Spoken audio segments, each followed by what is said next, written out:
moi je vais vous parler des approches, on va dire, justement un peu innovantes. Alors, ces approches innovantes qu'on a développées, ce sont des approches, on va dire, assez globales. On a développé des approches technologiques et puis des approches, vous avez vu, anthropologiques, donc pour l'hygiène des mains. Et là, je vais vous parler uniquement de façon assez rapide sur ce que l'on a fait en termes de surveillance ou de traçabilité de l'hygiène des mains. Et je vous parlais aussi d'un certain nombre maintenant de dispositifs qui existent, qui sont commercialisés, pour lesquels on peut effectivement discuter de leur efficacité. Donc je rappelle simplement de façon très rapide ce qu'a dit Didier tout à l'heure. Finalement, on peut résumer en fait les recommandations de l'OMS en termes d'hygiène quand même à deux choses très importantes, qui sont finalement de se désinfecter les mains avant de toucher son patient et se désinfecter les mains après l'avoir touché, c'est-à-dire, en gros, pour résumer, en entrant dans la chambre et avant de sortir de la chambre. Je ne reviendrai pas là-dessus parce que l'enquête de prévalence, c'est la nouvelle enquête de prévalence. Bon, ça, c'était la dernière enquête de prévalence avant qu'on reçoive la nouvelle.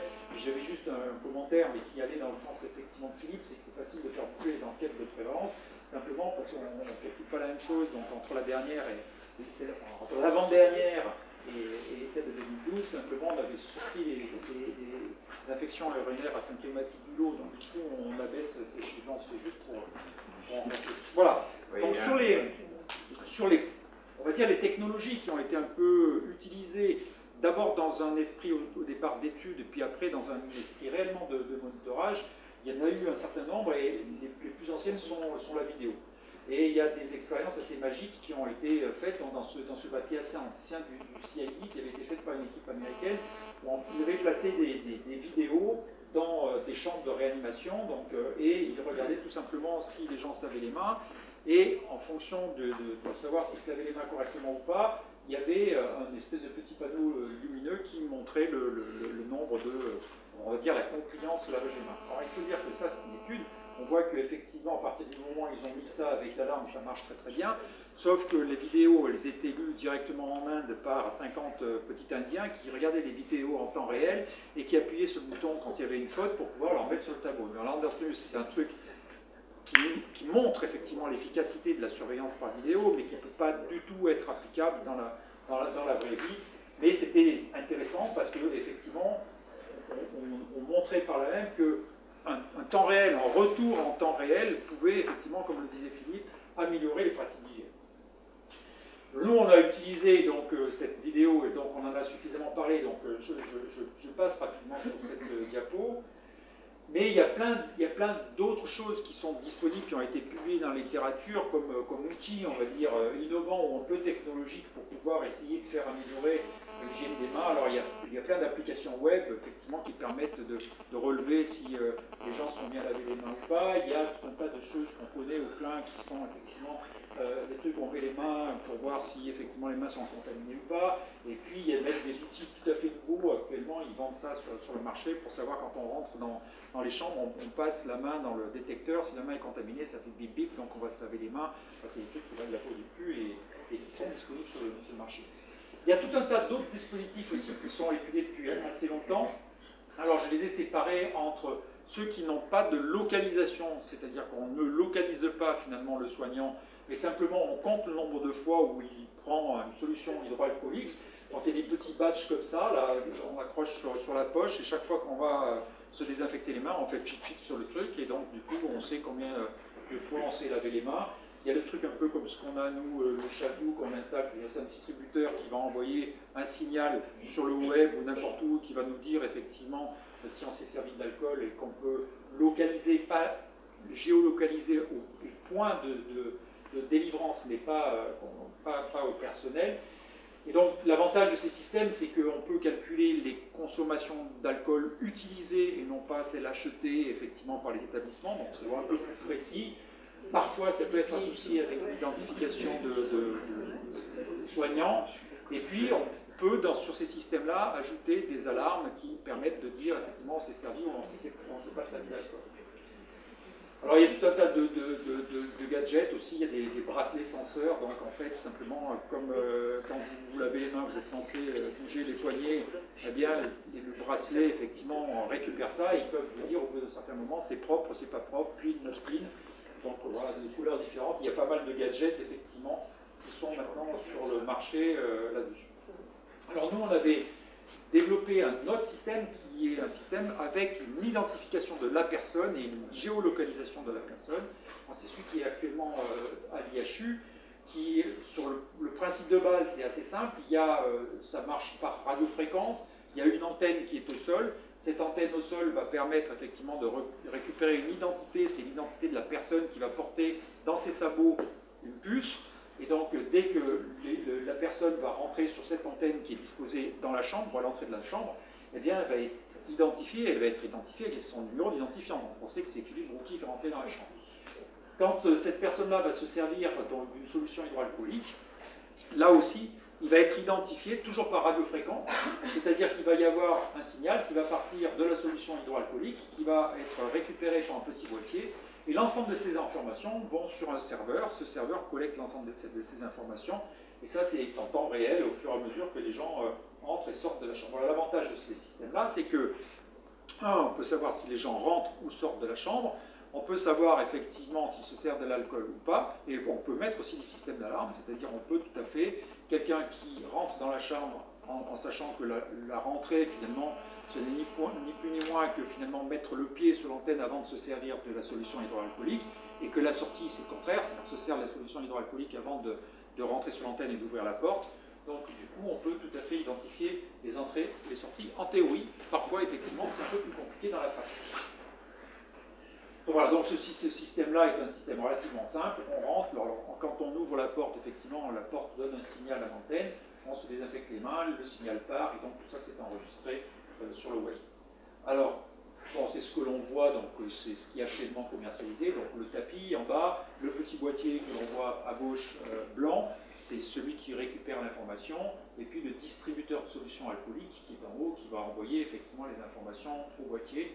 Et donc tout ça, c'est ce système-là que l'on fait marcher. Alors qu'est-ce qu'on peut obtenir avec ça? Donc ces résultats-là sont maintenant collectés automatiquement, sont envoyés sur le cloud, et à partir du cloud, on peut récupérer ces informations donc en temps réel. Alors c'est du temps réel, sauf qu'on récupère, nous, les informations de façon cadencée, tout simplement parce que c'est une question de coût. C'est-à-dire quand on récupère du cloud en temps réel, ça coûte énormément cher, parce que chaque fois on va chercher le truc. Comme on n'en a pas besoin en temps réel, en fait, on fait une collecte d'informations 3 fois par jour, 2 fois par jour. Et donc, on collecte ces informations. Et sur ces informations, on peut avoir des choses très éloignées. Par exemple, ici, vous avez un hôpital au Liban. Donc, on surveille directement un hôpital au Liban. C'est le Dar al-Amal, donc, qui est une clinique au Liban. Et on peut surveiller effectivement ce qui est au rez-de-chaussée ici à l'IHU ou ce qui est au 3e IHU. Donc, on peut surveiller absolument tous les systèmes qui sont disponibles et installer un peu là où on veut. Qu'est-ce qu'on y voit sur cette surveillance? Alors on a un certain nombre, nous aussi on a tripoté un peu les indicateurs, donc pour essayer d'en faire quelque chose qui puisse avoir un sens. Alors d'abord, ce que l'on a pour un service donné, en fait, pour l'instant, mais ça peut être pour autre chose, on a pour un service donné ce qu'on appelle l'ICHA global. L'ICHA global correspond effectivement à ce que l'on nous demande, c'est-à-dire en fait c'est le nombre de frictions hydroalcooliques ou la quantité d'alcool qui est par patient-lit, c'est-à-dire pour un lit patient, d'accord? Et ça c'est pour l'ensemble du service. Donc vous voyez que ici ça c'est le global, c'est-à-dire qu'on ne fait pas la différence de ceux qui sont tagués ou pas tagués, c'est la consommation d'alcool brut en fait. Et donc jusqu'à pas longtemps, l'ICHA 2 nous demandait d'avoir effectivement 21 millilitres ou 7 frictions hydroalcooliques par patient chambre. Là on est passé à 10 souvent, je me souviens plus, en MCO. Donc vous voyez que globalement, on est au-dessus. Quand on regarde le même ICHA, mais uniquement chez les soignants qui sont tagués, d'accord, c'est-à-dire quand on enlève les étudiants, quand on enlève peut-être quelques visiteurs, etc., déjà on descend beaucoup plus, c'est-à-dire qu'une grosse partie de l'alcool quand même est consommée par les non tagués, les étudiants en général qui sont pas tagués. À côté de ça, donc, on peut regarder d'autres choses. Ici, par exemple, on peut avoir des analyses de flux. Donc là, le flux, c'est le nombre de gens qui se sont servis de l'alcool sur le nombre total d'entrées et de sorties. Donc, on peut calculer les entrées et sorties. Et on s'est amusé, effectivement, de façon anonyme, en mettant uniquement des prénoms, de voir effectivement quels étaient ceux qui, finalement, avaient une meilleure compliance. Alors, il y en a une qui est dans la salle, elle ne reconnaît pas son prénom, mais heureusement, elle est en haut. Et donc, du coup, ça veut dire que c'est bien désinfecter les mains. Alors, on peut les avoir pour les 7 derniers jours, on peut les avoir pour le mois d'avant, pour le trimestre, etc. On peut avoir des choses beaucoup plus précises, puisqu'on peut identifier les trajets même. C'est-à-dire que là, vous avez l'exemple de Philippe, c'est lui, celui-là, là, de Philippe, et donc vous voyez que ça c'était hier, et donc on sait que je suis rentré donc, à la chambre 320 à 11h43, j'ai pris du chat, j'ai fait chat, parce qu'en fait je faisais un exercice, donc c'est normal. Donc c'est triché, quoi. Et puis je suis sorti de la 319, c'est pour ça que je les ai fait toutes les unes après les autres. Hein. Et donc vous voyez qu'on peut tout à fait identifier, donc step out, je suis sorti du tapis, step in, je suis rentré sur le tapis, chat, j'ai pris du chat, etc., etc. On peut identifier absolument, donc, en dehors, si vous voulez, proprement le monitorage de l'hygiène des mains.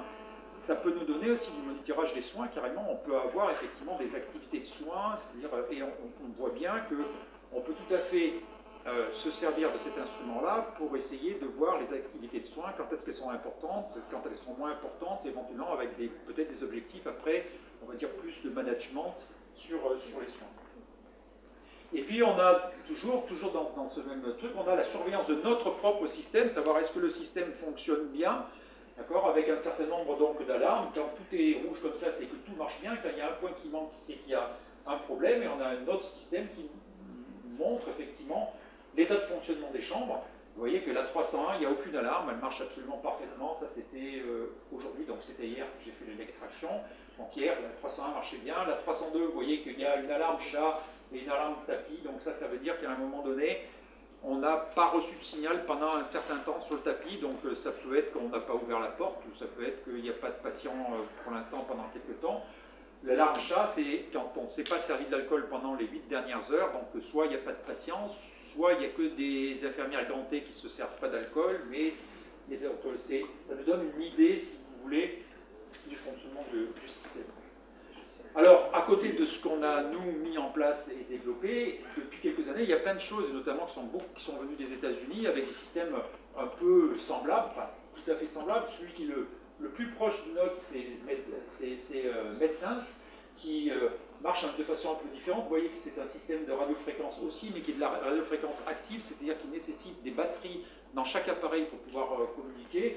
Et donc ils ont un petit dispositif à la tête du lit du patient, un dispositif sur la blouse, et effectivement, dès que ce dispositif est en contact avec le dispositif sur la tête du lit, et bien si on ne s'est pas servi d'alcool, le dispositif qui délivre de l'alcool, donc il y a tout un tas de systèmes comme ça qui sont mis sur le marché et qui vont arriver très très vite d'ailleurs sur le marché pour essayer de lutter. Il y a d'autres systèmes qui sont des systèmes commercialisés, la Ultracleans, etc. Donc ils sont aux États-Unis, ils arrivent en France, ils commencent à être sur le marché en France. Il y en a même qui sont encore un peu plus poussés, c'est-à-dire que non seulement ils évaluent la qualité, la quantité, mais ils évaluent aussi la qualité. C'est-à-dire qu'une fois qu'on a son petit badge, celui-là, si jamais on sait désinfecter les mains, il faut, en passant juste la main sur le badge, on sait si la quantité d'alcool qui a été délivrée est suffisante pour que les mains soient stériles. Ça marche par vapeur en fait, hein. Il capte la quantité de vapeur d'alcool émise pour vous dire si les mains sont propres ou pas. Voilà, alors à quoi ça sert tous ces systèmes? Alors bien sûr, ça sert à monitorer, on va dire c'est fait pour faire de la surveillance ou de la traçabilité des soins, mais c'est surtout effectivement pour mesurer les impacts de ce que l'on met en place pour pouvoir les améliorer. Donc qu'est-ce que l'on peut faire? Eh bien, on peut mesurer effectivement les impacts individuels et collectifs des mesures correctives. On fait des formations, on regarde si ça marche mieux, et comme les relevés sont automatiques et continus, on peut dire on va faire une séance d'information ou de formation aux infirmières, et 2 jours après, 3 jours après, on regarde si ça marche ou si ça ne marche pas. Nous, on avait mis en place des SMS, on avait envoyé des SMS effectivement à chaque soignant, en leur disant, sur la semaine d'avant, c'est bien, votre lavage des mains était bon, et regardez l'impact que ça avait dans les semaines d'après.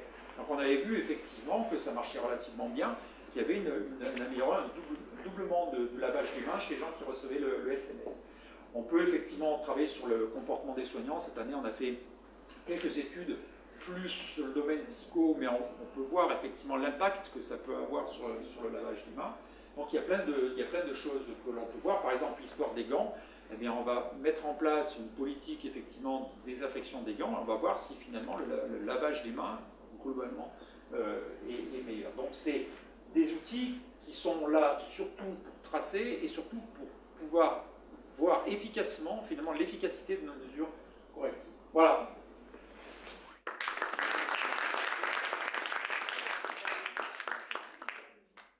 Vous avez des questions là-dessus?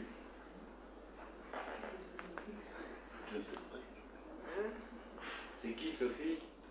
Ah non, mais comme elle est bonne, ça va. Mais c'est vrai que, bon, après, là, on est resté sur les noms. Bon, les soignants, après, ça pose une vraie question, un vrai problème, entre guillemets, éthique, parce que c'est vrai que là, on est sur on va dire, du suivi personnalisé, quoi.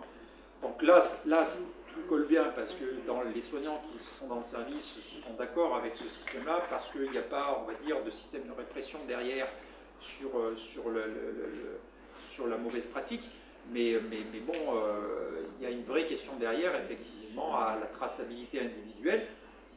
Toutefois, il faut bien savoir qu'on nous demande de tracer de façon individuelle tous les soins qu'on fait.